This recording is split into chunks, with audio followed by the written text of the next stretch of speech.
Hey my friends, it's the late Boy Scout. You're joining me today for a field review of the Henry U.S. survival rifle, also known as the AR-7. Today at this range, I'm going to be doing some testing for accuracy. But before I show you that, I'm going to send you back in time to a previous range trip where I gave a pretty full rundown of this gun. Then I'm going to come back here, show you some of the accuracy that it can achieve, and we'll go from there. See you in a minute.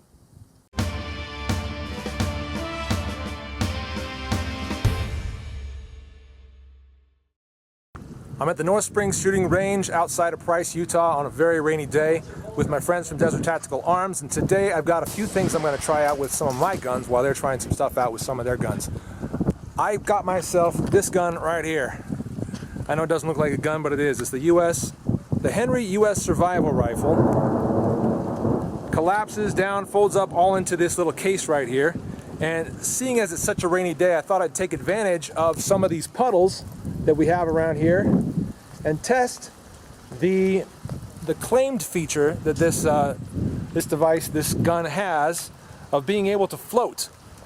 Well, I've got a puddle right here that should suffice for dunking this thing and seeing if it floats. And so you know, all right, that does cover up my toes. Don't worry, my boots are waterproof. This should be deep enough to test the buoyancy of this gun. Let's go ahead and try it.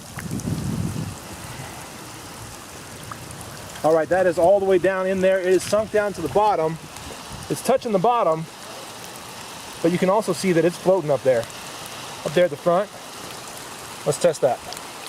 Push it down, it bobs right back up. Push it down, bobs right back up.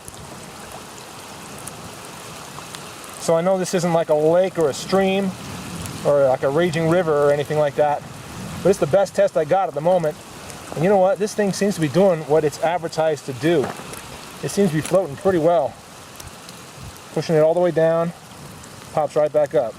By the way, side note, I want to emphasize that as I was testing this thing for floating, it was completely full. That is to say, the gun is in there and all the magazines, 3 of them, are completely loaded. We'll go ahead and empty it out so you can see that. There's the rifle. Let's go ahead and see if we can pop this thing off. All right, we did get some water creeping in there, it looks like. That's good to know. But there's the barrel. It's actually pretty dry. The action got a little bit of rain on it, it looks like. Maybe a tiny bit. And these spare magazines. Well, they're not drenched and dripping, but they may be a little damp. Yeah, they're a little damp. They got a little bit of water in that one. All right, so is it perfectly watertight? Maybe not. It's got a little bit of drops coming out of it. I think it would at least be buoyant and be floatable for a short period of time. But, you know, don't use this thing as a flotation device or anything like that, because I don't think it's going to maintain that waterproofness indefinitely. So I'm going to give you a quick demonstration on how the Henry U.S. survival rifle goes together. Now, it's real simple. You don't need an instruction manual. You don't need tools. It's all just kind of hand tightened, real easy. So here's the body of it. That's where all the pieces went. And here's how it goes together. You've got this slot right here down the center. That's where you set the action in. Just like this. That's it. You hold that there while you tighten this screw right here, which again is just hand tightened, just like that. And then you just bring that down all the way. And as long as you're holding your action in the right spot, it'll thread and get nice and tight, and you're good to go. That's all connected. Next, your barrel connects on very easily. You've actually got a little pin right up here. Let me see if I can show it to you. Little pin right there. That's it. It helps you guide that. You need to guide that into a little divot in the action right there. Just like so. As long as you got that pin in place, you just slide this over, tighten it down all the way.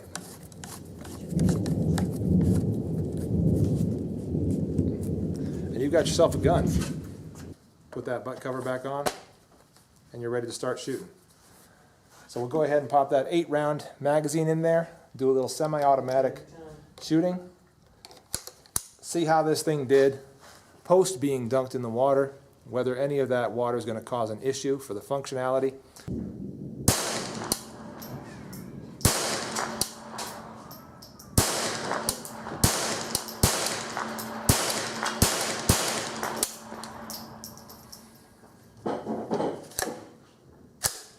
Didn't appear to be any issues with that magazine. Okay, so for that first mag dump, we did all Remington Golden Bullet, which is one of my least favorite rounds, but it did just fine in the gun. For these next 2 mag dumps, we actually got a mixture. We're doing some Remington Golden Bullet, some American Eagle 22, and some CCI 22 long rifle.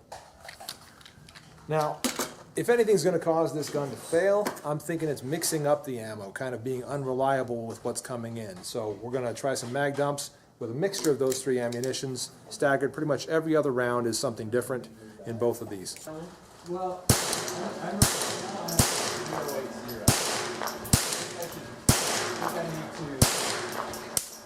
I'm going to shoot at the 100-yard target and see what my change is. And looks like the last round failed to load, and that was a Remington Golden Bullet. And there it is, it just popped out. That is good to know. Let's load that next magazine up in here and see how it does.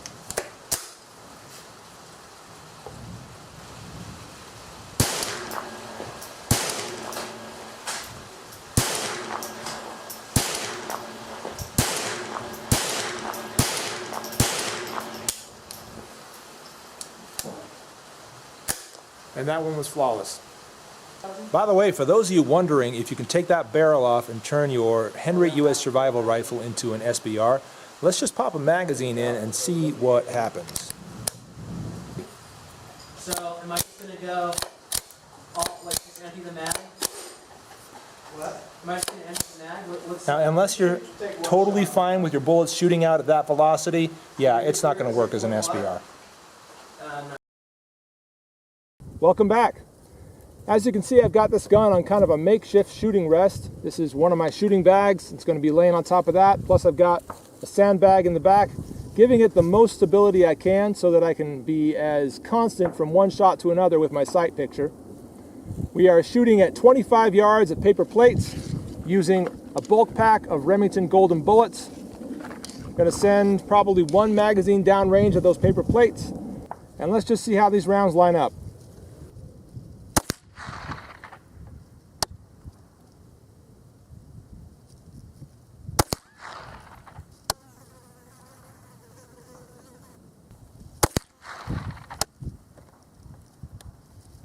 I've got no idea where that 3rd round went, so we're going to attempt a 2nd group on that same plate.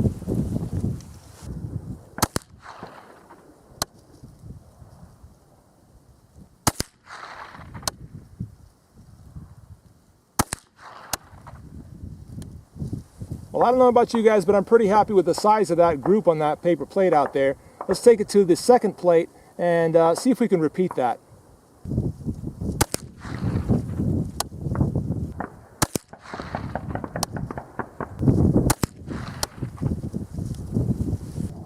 So once again, we're working at about 25 yards today, and if this is the best accuracy you can get from 25 yards with the standard, PEEP and orange blade sight, well, you're going to have to judge for yourself if this gun is accurate enough for you.